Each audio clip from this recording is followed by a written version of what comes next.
Bon Courage by Feral Phoenix. Read by Goombasa. Toriel offered to walk you back down the mountain, but you tell her that you'll be okay. She and all the others have got a lot they need to worry about right now. Besides, a little mountain climbing is nothing compared to the adventures you've been having. You made it up just fine, so you'll make it down just fine, too. She didn't seem convinced, but she smiled and patted your head and told you to be good and to call her or the others if you needed anything. You promised her that you would. You've scraped your hands and knees a little bit from rocks and from falling, but you found the trail and the signs that pointed back easily enough. It takes a couple of hours, and you have to stop for a while to catch your breath and eat one of the hot dogs you got from Sans. But just as the sun sinks under the horizon, you catch sight of the bus sign. You're finally back. From the outside, the rain shelter looks so small, nowhere near as big and lonely as it felt the first day you sat there. You take a deep breath and try to avoid the sinking feeling of weight settling over your whole body. It's only been a few days. You have food and everything. It's going to be fine. You sit down in the corner of your favorite bench and listen to birds chirp and leaves rustle outside. It's not as comfortable as you remember. You lift your feet off the ground and fold your legs up to your chest and wait. Aside from the boredom, you think the worst part is the silence. There's noise outside, of course, but it's not quite the same as having people around. Inside the mountain, there were monsters everywhere, loud and exuberant and friendly. And there were your friends, too, since Papyrus and Undine were anything but quiet. And Alphys was on the phone with you all the time. But what's hardest to get used to is the silence in your head. And that would be funny if you weren't so sad, given how much time you spent wishing that Kara would just shut up back in the beginning. You still have their locket tucked under your shirt, and it's warm against your skin even as the air starts to get colder and colder. But when you headed for the barrier with everyone else, when you felt them slipping away, you tried to offer to take it back to the ruins, to Asriel and their grave, but they said you didn't need to, that it would make them happy for you to keep it. You remember closing your eyes, listening hard, already afraid of the day you might forget the sound of their voice. "Hey, don't worry about it," they said. "Asriel is right. You're going to do just fine. Thanks for everything, okay? I think I'm finally ready to move on too." You felt warm all over for a minute. They were hugging you, you think. And you saw, or thought you saw, the faint image of a kid about your age in a striped shirt like yours. Red-faced, smiling, crying. Then the insides of your eyelids were black again, and you were private in your mind for the first time since you woke up on top of Kara's grave. You close your eyes again now, and try to fix them inside your mind. You try to remember Asriel, too, and everyone else you've met. You try to feel brave, to feel determined. Mostly, you just feel lonely. Coldness, damp, and soft padding noises rouse you from a doze. It started to rain. The streetlight outside the bus stop is muted and blurry, bobbing like one of those deep-sea fish you've seen on Discovery Channel specials. Smells like petrichor. It makes your nose itch, and you turn over your shoulder to sneeze. The sound of the rain is soothing, like it's always been, but you've only been hit by a few stray droplets, and you're already shivering. The temperature must have dropped a lot, which is a bad sign. You could get sick like this. You wonder why it feels so much colder here than it did in Snowdon. Then you try to stop wondering, rubbing your upper arms and curling into yourself more tightly. Time to help yourself to another hot dog. They don't taste very good cold. It's okay, though. This is okay. You just have to be patient and they'll come back. You don't want to call wandering off a mistake. Helping the monsters, meeting so many nice people, wasn't and could never be a bad thing. But you won't do it again. You'll stay right here, and eventually everything will be okay. Even you can go home. You feel sort of uneasy thinking that, but you're spared examining the feeling too closely when something in your back pocket starts to buzz. Startled, you jump a little. Then get on your knees to lift your butt off the bench so you can extract your phone when you remember that that's where you put it. The bright display hurts your eyes a little. You have to squint to make it out. You pull up your sleeves to cover your cold hands, balance the phone on your knees, and open the text. I take back everything nice I ever said about meteorology. Weather sucks! You imagine Undine out in the rain and smile a little, opening the keypad so you can answer her. Is it at least better than Hotland? The phone buzzes in your hand again only seconds after you hit send. I'm giving it points for actually being wet, but not by much, lol. And then another shortly after. Also, don't get fresh with me, punk. You start to type in a smiley face in reply, anticipating Kara's delight. They're always nagging you to do this. Then your own smile fades when you remember how alone you are. You backspace over the smiley and sort of stare at the blank reply for a while. Thankfully, your phone buzzes again, saving you both from your own moping and having to reply to Undine. It's Alphys this time. I noticed Undine had you on and just wanted to say how glad I am. Now we can tell Toriel you're still okay. Huh? Why, what's wrong with Toriel? You thumb in. Oh, geez, you didn't know? I'm sorry. Alphys answers you. Maybe you should check your missed calls. You close your inbox and do as she suggests. You do indeed have missed calls. A lot of them. All of them are from Toriel. Whoops. You type back to Alphys. I'm okay, though. I just fell asleep. You should probably call her when you can, but I'll pass it along, LMAO. Alphys sends you. Thanks, you type. You consider hitting send right then and there, but instead you decide to add more. How's everybody doing? Oh, no pandemonium yet, says Alphys. A lot of us are still waiting out the weather, but Asgore and some of the furry, harmless-looking folk are headed for the nearest town to see if we can get started working out a place to stay. Hope that goes okay, you tell her. Well, he's calling every half hour or so just to keep everybody in the loop, Alphys goes on. So far, the humans he's talking to seem pretty nice. You smile. There's a lot of bad ones, too, so I'm glad to hear that. Maybe if push comes to shove, you can put some of us up at your place, LMAO, Alphys says. I don't know what your folks are like, but if they're related to you, they can't be all bad, right? Your hands start to shake. It doesn't have anything to do with the cold. Frisk? Hey, Frisk, are you okay? Did I say something wrong? Have you even gotten home yet? Now I'm starting to worry too. You shake your head at yourself. No, I'm okay. You text back. You have to backspace a lot. You keep hitting the wrong keys. Not home yet. Waiting for the bus. Well, let us know if there's anything you need, okay? You take a deep breath to steady your hands. Sure. Think my battery's running low. I'm turning off my phone now. Oh, okay. Alphys messages you back. You tuck your phone back into your pocket and exhale. Your breath is white steam. There were definitely some times during your journey when you were really upset or scared, but on the whole, it was actually Kara who was the crier, not you. Maybe your subconscious is just trying to make up for their absence. Perhaps, unsurprisingly, thinking about it like this just makes you feel worse. You get sick of your phone buzzing like an angry hornet and take it back out of your butt pocket, giving it your best jaundiced stare. The first text is from Alphys. Wait a second, you can't pull that on me. Your phone doesn't run on batteries, Frisk. Yeah, okay, maybe that was kind of a bad lie. Frisk, what is going on? You're acting really weird. Frisk, I know your phone is working fine. Please answer me. Please, okay? You were there for me when I almost did something cowardly. It's the least I could do to return the favor. The texts go on like that. There's a ton of them. You don't even bother opening them after a point. You just feel weird and guilty looking at them. Some are from Undine, too. Frisk, what the hell is going on? Alphys is freaking out. Hey, punk, answer us. Stop being a weirdo. Seriously, what's the matter? Did something happen? Do I need to suplex some jerkface for you? I will do it. There are no messages from Toriel. Just a lot of calls that you haven't answered. This time, you actually push the off button.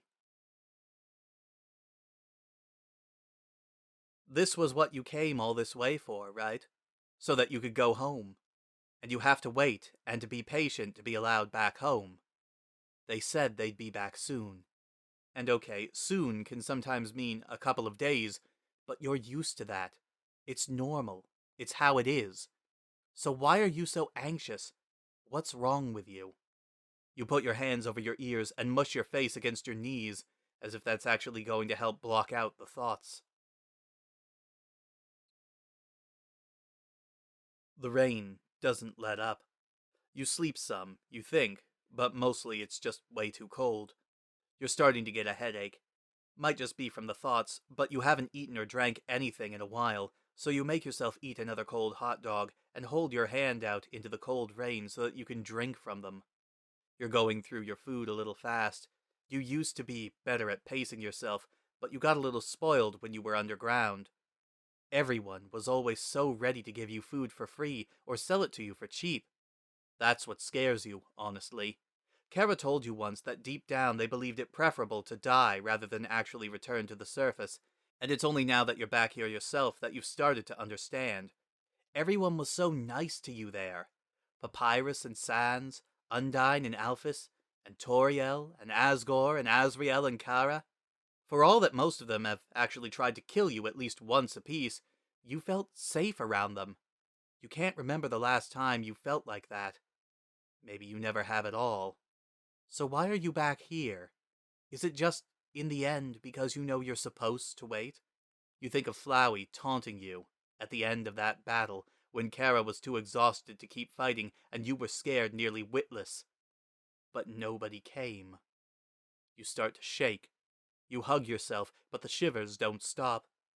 What if, this time, they don't come back for you at all? What if they do? It's starting to get light again. You haven't slept much. It's too cold. The rain is getting worse, so it's too noisy now, too. Your stomach is tied in a knot, either from too many bad thoughts or too many cold hot dogs. No one has come to find you. Well, it's an abandoned bus stop anyway. There have been a lot of disappearances on this mountain, so all the climbing trails were closed ages ago. So that's only to be expected. Anyone who comes out this far will have to be looking for you. You are not feeling very determined. To the contrary, you're actually feeling pretty faint-hearted right now. Wearily, you turn your phone back on. 50 missed calls! Your pop-up screen informs you cheerily. You groan. Most of them are from Toriel, but about 10 of them are from Undine, and maybe 5 more are from Alphys. You start to feel bad again. You know how much she hates making phone calls. You bet it hurt her feelings when you never picked up. One of your missed calls is even from Asgore. You've got a bunch of texts, too. You skip the ones from Undine and Alphys. Papyrus has sent you a lot of messages. Trying to read them makes you smile. Somehow, he's figured out a way to get his messages to display in his favorite font, but it also hurts your heart because his texts are all cheerful announcements of his belief in you. Your vision blurs. You can't read them. You have to stop and wipe your face. The most recent text message you've received is from Sans. You hesitate a little bit, and then open it. It's in Comic Sans, just like Papyrus's texts were all in Papyrus. You smile a little, take a breath, and actually concentrate on the words. Look, kid, I'm not gonna tell you that you gotta explain what's going on. We've all got 1 or 2 secrets we don't want to share, you know?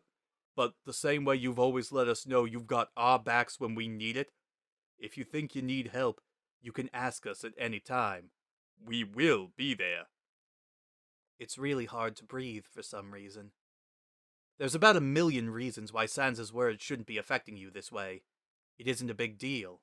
It's the usual for you. It's not anything dire, like your friends' problems.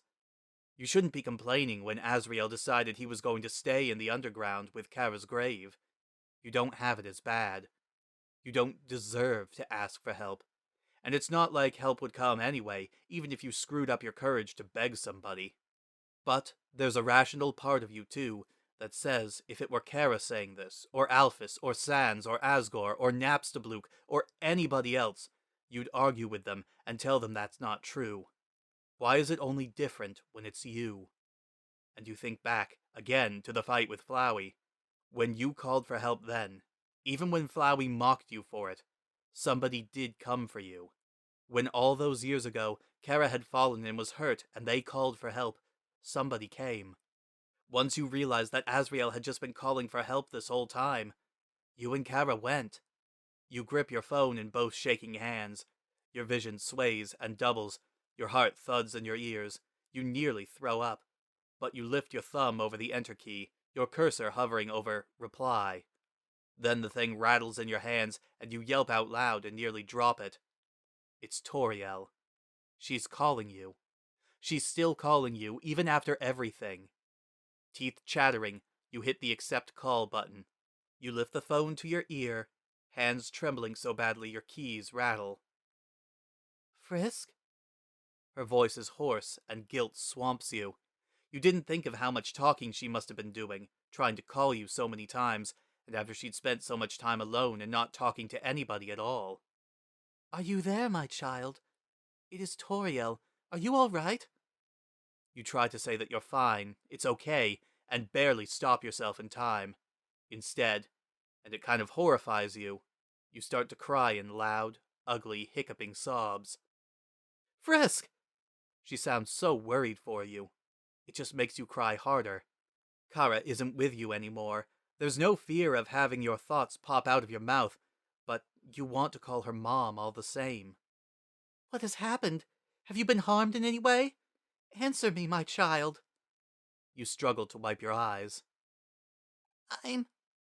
On the other end, Toriel exhales. A sigh of relief, maybe, at hearing you speak. Yes? You can tell me anything, Frisk. I need you to come get me, you say, and sniffle loudly. I need help. Toriel is quiet for a moment. Then, I understand. Can you explain to us where you are? You wipe your eyes. A bus stop. It's near the bottom of the mountain, I think, on the climbing path. There are signs and a really big tree and... You go on, listing as many landmarks as you can spot. All right, says Toriel. I will have someone there as quickly as possible. As soon as we know where you are, I will be on my way. Thank you, you manage. Another pause. Thank you, she says, for trusting me. Sans arrives before you even finish responding to everybody's texts, and he has the king with him. Glad you took my advice, kid, Sans says as you stare at them blankly. Gonna round up as many of the others as I can. And he saunters away again. You blink and he's gone. This leaves you blinking at Asgore with tears still on your face, and him staring down at you apologetically, not seeming to mind that he's getting rained on. He's too big to fit through the rain shelter's door. His horns are as high as the ceiling, and his shoulders are wider than the doorway. So when he kneels down and offers you a hand big enough to sit in comfortably, you cautiously pick your way outside. Once again, he says in a gentle rumble, I find myself without a cup of tea to offer you. Hopefully next time I will be able to do so successfully. You don't bother to take his hand. You just hug him, burying your face in his front and letting the rain batter your head and shoulders. There's the sound of fabric shifting, and then you start hearing raindrops patter on something above you instead of feeling them. You don't need to look to guess that Asgore is using his cape to shield you. The king is very warm and solid, and either very patient or very used to being clung to by crying children. He cups his free hand over your shoulders and back, saying, There. Everything is going to be all right. You think there's a catch in his voice as he says it, and that makes you feel a lot better about your own sorry state. Sans shows back up with Papyrus a few minutes later. Undyne and Alphys are staying behind to look after things, says Sans. But I'll go get Tori now. Just a little longer, buddy. And then he pulls his disappearing act again. Frisk! Papyrus exclaims, his voice booming dramatically as you step away from Asgore so that you can hug him too. He's not very comfortable to hug, but you don't mind.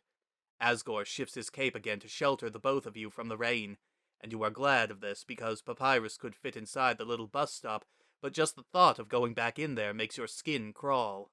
When you can actually bring yourself to let Papyrus go, he kneels down to be on face level with you, taking your face between his long, cold hands. For all of that, he touches you very gently. He's always been careful with you, you think, since you first met.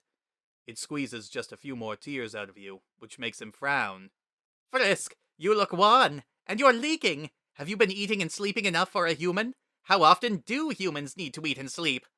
But before he can distract himself too badly, he removes one hand from your cheek to pose it winningly over his armored chest.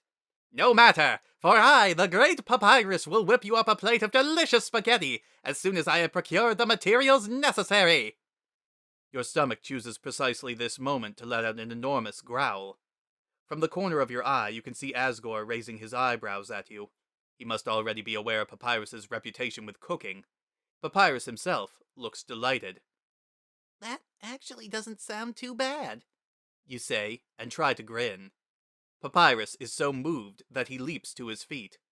Really? Wowee! Then leave it to your super cool friend! Maybe you could leave some of the cooking to Toriel or myself, Asgore interrupts, not unkindly. You think he's trying to stifle amusement. But I'm glad to have your help looking after Frisk. Papyrus preens beneath this high praise. You're scrubbing your face and trying to relax when a branch snaps and you hear Sans's distant voice saying, Careful on the landing. It's always hard when you're not used to it. And you whip your head back up so fast that you get a crick in your neck. Wincing and rubbing at it, you squint through the trees towards where you think you heard them, and there. She's there. You make some sort of noise halfway between a scream and a wail, and Toriel's eyes go round, and then you're running at her headlong before you've consciously decided to do it. She holds out her arms. You're being swept up into the air. And she's here. It's Toriel. It's really Toriel. Soft and warm and solid, encircling you in powerful arms. It is all right, she says to you. I am here.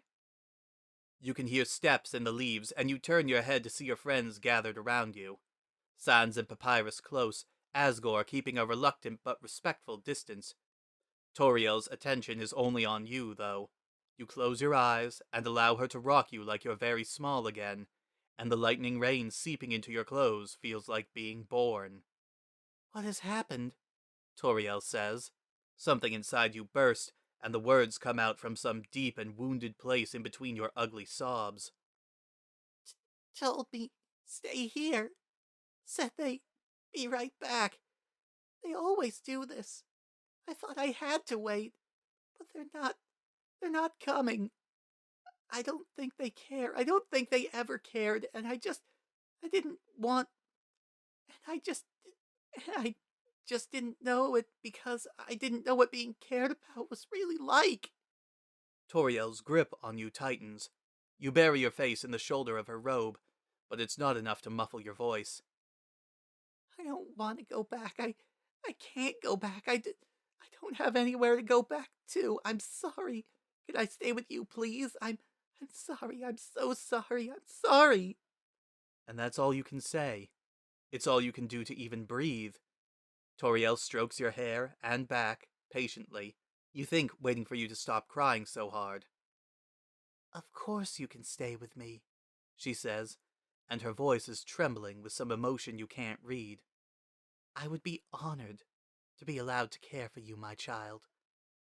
You can feel yourself turning red. You still don't trust yourself to speak, so you just tuck your face into her shoulder and hope that she can still understand how grateful you are.